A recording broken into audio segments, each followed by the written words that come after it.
Going into this work, I wish initially I would have understood that there can be such a gap between city officials rolling out policy and the community that they're intending to serve.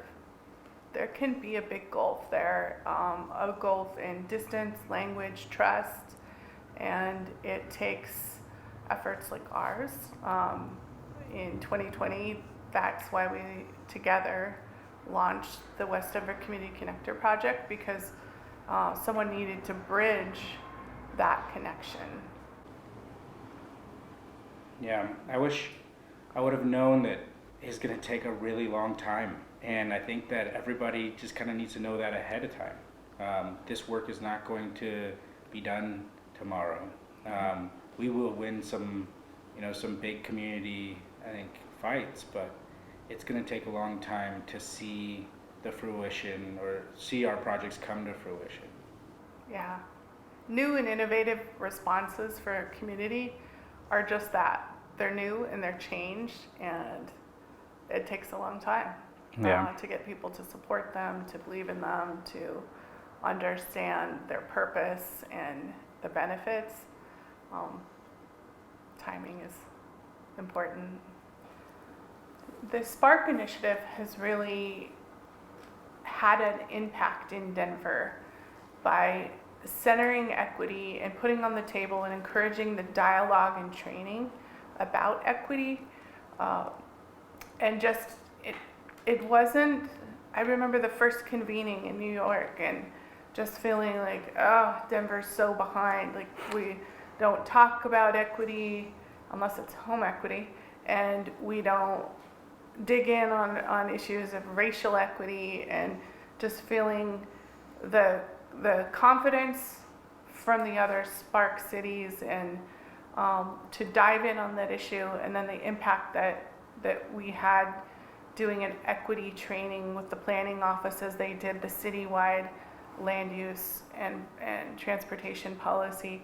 Having equity addressed in that document and by the planners who were doing that is having so much impact. I think another Spark impact is at its base theory of change, that we can set our communities and our projects to achieve long-term change, and that is okay to pursue, and it's worth pursuing, and it's worth putting at the center of things, because there's so much change happening in Denver right now that it's so fast. It's just like being on a highway, and so the community really does need to believe that we're working towards something different, that we can maybe not stop the highway, but disrupt it to achieve something else. Yeah, I think one thing we talked a lot about in Spark was cultural districts. Like in Denver, we have some districts that have developed over time. We have a Little Saigon district that has just recently, I think, been able to be proud of their culture and to celebrate that history and to say this is Little Saigon. Similar Morrison Road, our whole neighborhood around Morrison Road is 80% Hispanic. So I think to allow that that culture to come through, we're starting to see, I think, at the city level that we need to hold on to these districts, and if they go away, there is no replacing them. There's no map to say this is going to be a cultural district, and that authenticity is going to be here. It's just never going to happen. Yeah, you can't build a cultural district on generic and lack of.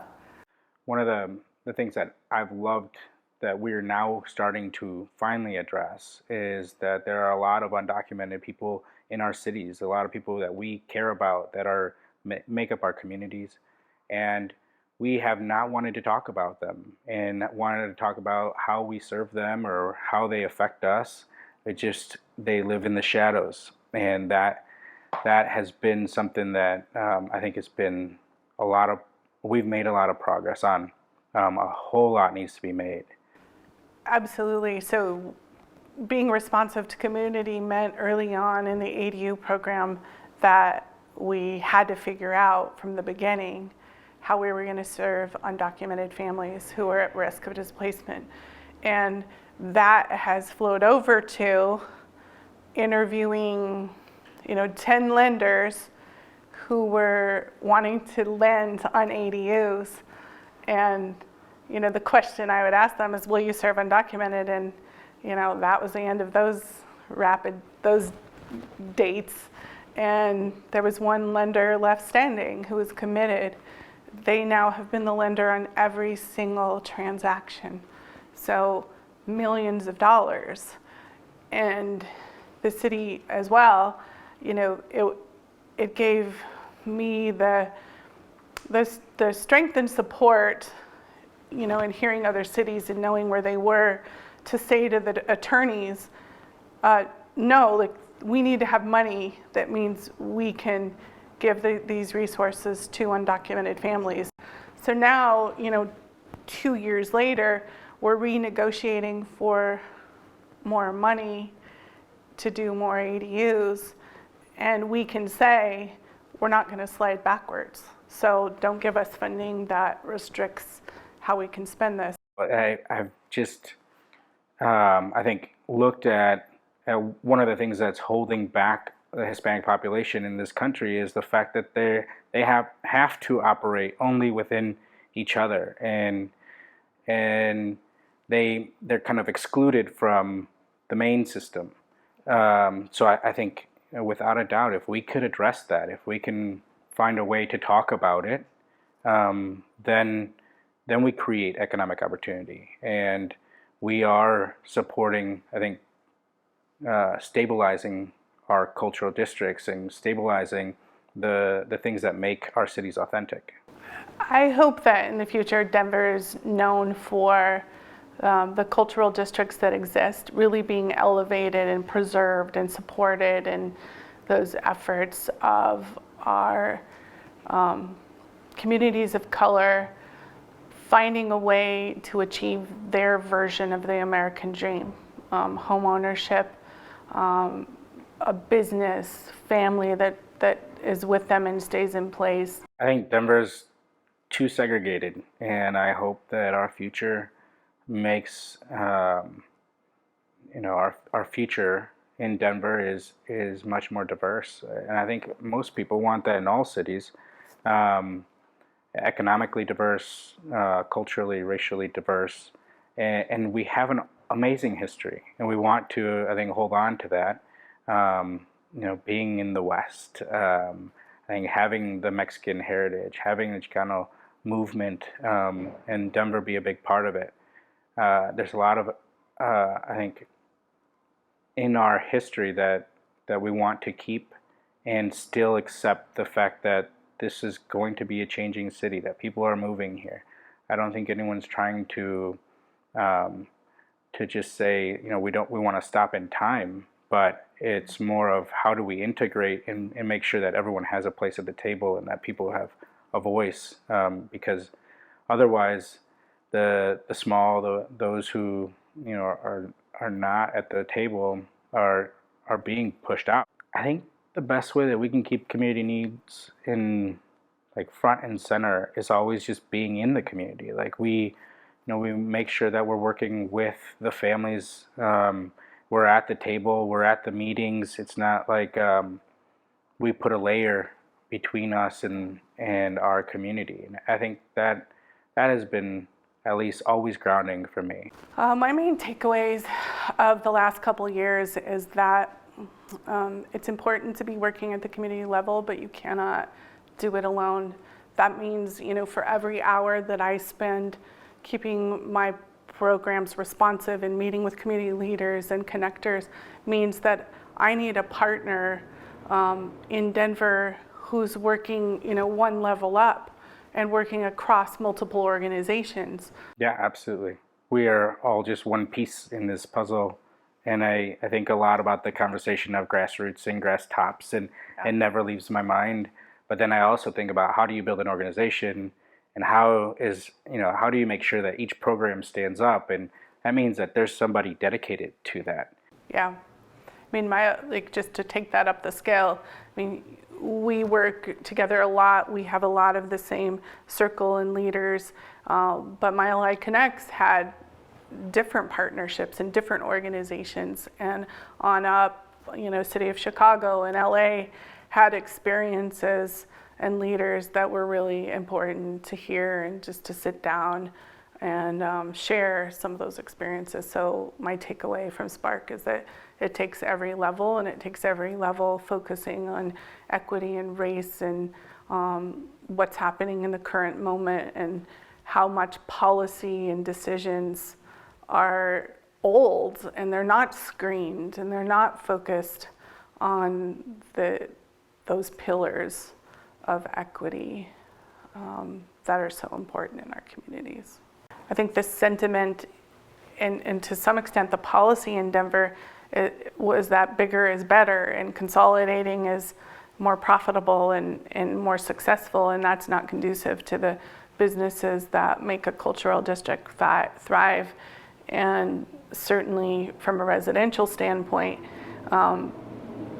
it's so important to have that intergenerational grounded asset that's now shared amongst a couple generations even. And so there needs to be, when I go to the city, they're like, well, are you a developer or is this an investment? And we just need a pathway and acknowledgement with the policies and the funding that say it's important for homeowners to be investing. Like, this is a homegrown investment development project, and that the policies looking backwards have not created that pathway, that acknowledgement, how important it is to the city. And so, I think that's super important right now. Yeah, I like that. Just reminded me, in terms of what we saw in LA and the fact that they had acknowledged that the street vendors were a big part of their city.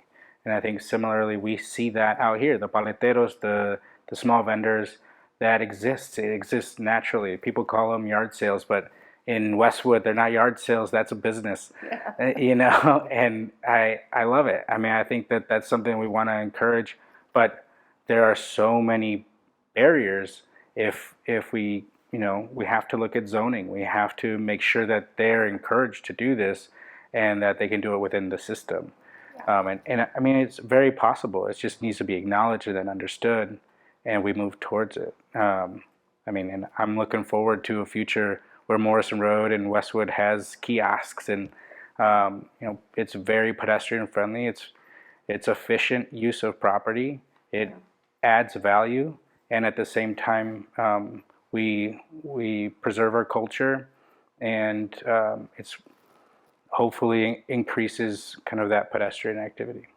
Yeah, and that's the change that needs to happen, not the change that's like, oh, where did all the vendors go? And then you realize, they were phased out because they weren't allowed to be. And that'll be the same with the residential neighborhoods. If you don't give residents a chance to convert their garage to build an ADU, then they will disappear as well. We need wins. Like, sometimes it's so hard to get that, that progress is made. And then I think, I work a lot with entrepreneurs, and I think one of the gifts of being an entrepreneur with resources is that you can fail. Yeah. So similarly, if we want to keep our talent and support it, then we need to allow it to fail and create the systems around them to allow that. Yeah. So now, in 2022, on a scale from 1 to 10, I would say, Denver's tiptoeing on a 6.